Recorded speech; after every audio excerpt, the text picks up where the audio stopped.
नमस्कार दोस्तों, आपका स्वागत है आपके चैनल एग्जाम पनीसा में। इस सीरीज में हम पढ़े हैं मध्यकालीन भारत को और आज की इस वीडियो में दोस्तों हम पढ़ेंगे हुमायूं को। और इस वीडियो के अंत में हुमायूं से संबंधित प्रीवियस ईयर में पूछे गए प्रश्नों को भी हल करेंगे। तो आइए शुरू करते हैं आज की इस वीडियो को। बात करें हुमायूं के जन्म की, तो जन्म कब हुआ था?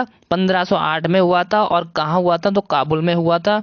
मृत्यु की बात करें तो 1556 में हुई थी। कहाँ हुई थी? दिल्ली में हुई थी। और दोस्तों अगर पूछा जाए कि कौन से पुस्तकालय से गिरकर कौन से पुस्तकालय की सीढ़ियों से गिरकर इसकी मृत्यु हुई थी, तो शेर मंडल। कौन सा पुस्तकालय था? शेर मंडल था। और दोस्तों पूछा जाए वो नगर कौन सा था? दीन पन्हा नगर था। और पुस्तकालय का नाम था शेर मंडल। और शेर मंडल के पुस्तकालय की सीढ़ियों से गिरकर हुमायूं की मृत्यु हो जाती है। बात करें मकबरा कहाँ है? दिल्ली में। किसने बनवाया? हाजी बेगम ने बनवाया। जीवनी की बात करें, हुमायूं नामा किसने लिखी है? गुलबदन बेगम। इसकी बहन गुलबदन बेगम ने इसकी जीवनी लिखी है, हुमायूं नामा। बात करें हुमायूं के जो भाई थे उनकी और बाबर के बेटे, तो बाबर का सबसे बड़ा बेटा कौन सा था? हुमायूं था दोस्तों। और ये कहाँ पे शासन कर रहा था? दिल्ली और आगरा पे। ये बहुत ज़्यादा इंपॉर्टेंट है क्योंकि प्रीवियस में यहाँ से संबंधित क्वेश्चन भी पूछे गए हैं। बात करें कामरान की बात करें दोस्तों, काबुल कंधार पे इसका शासन था। अस्करी की बात करें तो संभल पे इसका शासन था। हिंडाल का अलवर में शासन था। यह अफीम का आदि था। तो दोस्तों यह भी क्वेश्चन एक बार पूछा गया है प्रीवियस ईयर में, ये किस चीज का आदि था? तो ये अफीम का आदि था। अब दोस्तों यहाँ पे हम बात करेंगे इसके युद्धों की। तो पहले हम देखेंगे दोरैया का युद्ध। दोरैया का युद्ध कब होता है? 1531 में होता है। किसके किसके बीच होता है?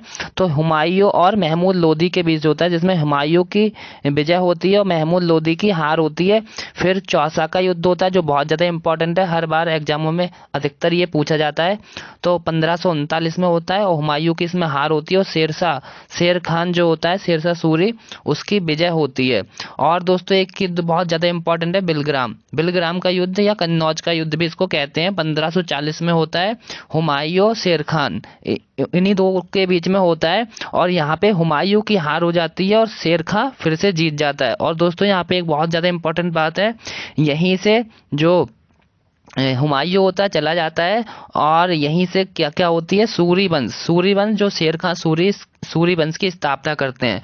और ये कब तक चलता है? 1540 से 1555 तक इनका काल चलता है। फिर वापस आता है हुमायूं 1555 में, उसकी भी अभी हम बात करेंगे। निजाम नाम के नाविक ने हुमायूं को नदी में डूबने से बचाया, एक दिन का बादशाह बनाया। तो दोस्तों यहाँ पे क्या होता है? निजाम नाम का जब व्यक्ति होता है, वह बिलग्राम के युद्ध के बाद शेर जो हुमायूं होता है, वह जब नदी पार कर रहा है तो वहां पे इसको कौन बचाता है? निजाम नाम का नाविक बचाता है। और इसीलिए जो बादशाह होता है हमारा हुमायूं, उसे एक दिन का बादशाह बना देता है। तो ये बात भी दोस्तों बहुत ज़्यादा इंपॉर्टेंट होती है। एक युद्ध और देख लेते हैं, मच्छीबाड़ा का युद्ध हुमायूं और नसीम खां के बीच होता है, जिसमें नसीम खां की हार होती है, हुमायूं की विजय होती है। अब दोस्तों एक इम्पॉर्टेंट युद्ध और भी है, सरहिंद का युद्ध 1555। सरहिंद का युद्ध 1555 क्यों इम्पोर्टेंट है? मुगल सत्ता की पुनर्स्थापना पूछा जाता है प्रश्न, मुगल सत्ता की पुनर्स्थापना कौन से युद्ध से हुई? तो सरहिंद के युद्ध से हुई। और सरहिंद के युद्ध में कौन कौन होते हैं? हुमायूं और सिकंदर शाह सूरी। और यहाँ पे हुमायूं सिकंदर शाह सूरी को हराकर उसकी हत्या करके गद्दी पे दोबारा बैठते हैं। कब बैठते हैं? 1555 में बैठते हैं। आशीर्वाद। तो दोस्तों एक बार क्वेश्चन पूछा गया था कि कौन से गुरु ने हुमायूं को आशीर्वाद दिया था? तो गुरु अंगद देव जो हमारे गुरु थे, तो उन्होंने इसको आशीर्वाद दिया था। और ये कौन से गुरु थे? ये सेकंड गुरु थे, हमारे दूसरे नंबर के गुरु थे। बात करें पत्नी की, हमीदा बानो बेगम इनकी पत्नी का नाम था। उपनाम की बात करें, नसरुद्दीन मोहम्मद हुमायूं। क्या नाम था? नसरुद्दीन मोहम्मद हुमायूं। तो दोस्तों हमने यहाँ पे बहुत कम समय में पूरी तरीके से हुमायूं को पढ़ लिया है, वो भी एक पेज पे। इससे क्या होता है, आप सब चीज़ें कनेक्ट कर पाते हो, आपको बहुत अच्छे से चीज़ें याद हो जाती हैं और रिवीजन के लिए भी ये वीडियो बहुत अच्छी है।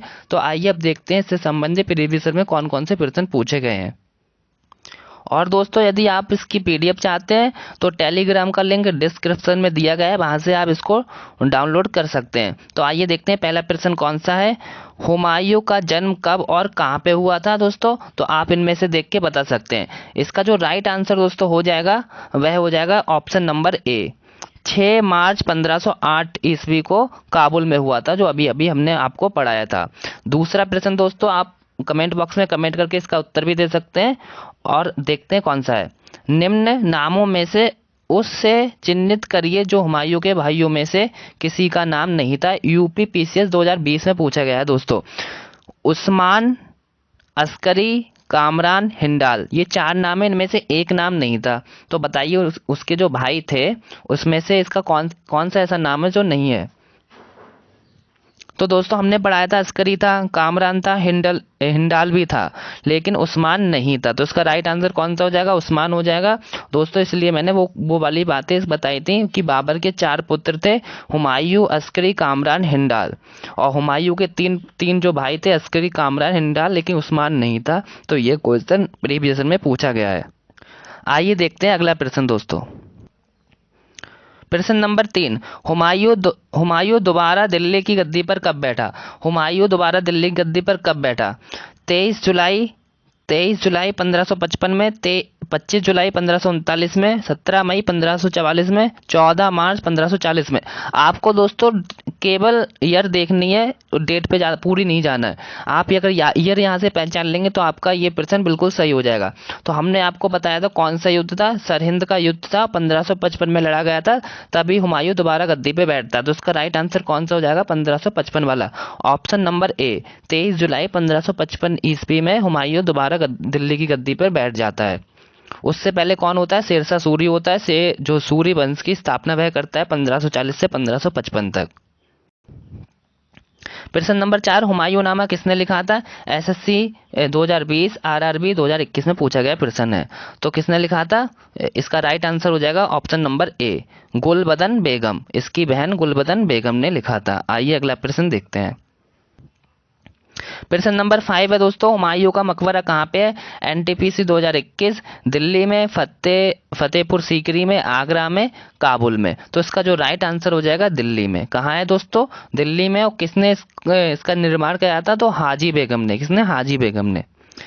किसने चौसा के युद्ध में 25 जून 1539 में हुमायूं को पराजित किया था दोस्तों। तो मैंने इसलिए सारे युद्ध कराए थे। कब पूछा गया है, एसएससी 2013, 15 और 19 में पूछा गया है। तो ऑप्शन है शेरशाह सूरी, शेर खां जिसको कहते हैं, महाराणा प्रताप, शिवाजी, इनमें से कोई नहीं। तो इसका सिंपल सा आंसर है ऑप्शन नंबर ए, राइट हो जाएगा। शेरशाह सूरी ने 1539 चौसा के युद्ध में भी हराया था। इसके बाद कौन सा युद्ध हुआ था दोस्तों, तो बिलग्राम का युद्ध हुआ था, जिसको कन्नौज का युद्ध कहते हैं, 1540 में। ये 2 इंपॉर्टेंट, बहुत ज्यादा इंपॉर्टेंट ये युद्ध हैं, क्योंकि ये बार बार एग्जामों में पूछे जाते हैं। प्रश्न नंबर 7, शेरशाह एवं हुमायूं के बीच बिलग्राम या कन्नौज का युद्ध कब हुआ था दोस्तों। तो आप बता सकते हैं 17 मई 1540 ईस्वी, 25 जून 1539, 17 मई 1531, 28 जून 1539। आपको केवल यहाँ पे ईयर ध्यान देनी है। तो कब हुआ था बिलग्राम का युद्ध, 1540 में। इसका राइट आंसर हो जाएगा ऑप्शन नंबर ए। और चौसा का कब हुआ था, 1539 में। और बिलग्राम का कब हुआ था, 1540 में। ये 2 इंपॉर्टेंट युद्ध हैं, ये तो आपको कतई नहीं भूलने हैं।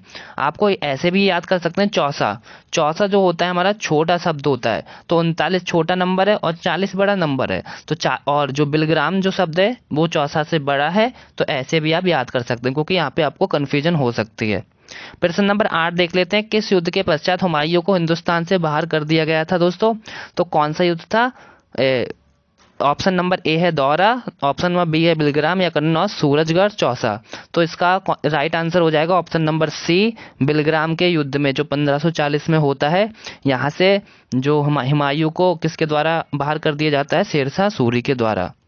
क्योंकि यहाँ पे इसकी हार हो जाती है और शेरशाह सूरी जीत जाता है, तभी वह सूरी वंश की यहाँ पे स्थापना भी कर देता है 1540 से 1555 तक। फिर उसका यहाँ पे शासन रहता है और यहाँ पे इसको बाहर कर देता है। तो दोस्तों ये वीडियो यहीं ख़त्म होती है। और वीडियो आपको कैसी लगी हमें कमेंट बॉक्स में कमेंट करके ज़रूर बताएं। और वीडियो अगर अच्छी लगी हो तो वीडियो को ज़रूर लाइक करें। तो आज की वीडियो को यहीं पे ख़त्म कर दिया गया है दोस्तों। तो धन्यवाद ये वीडियो देखने के लिए।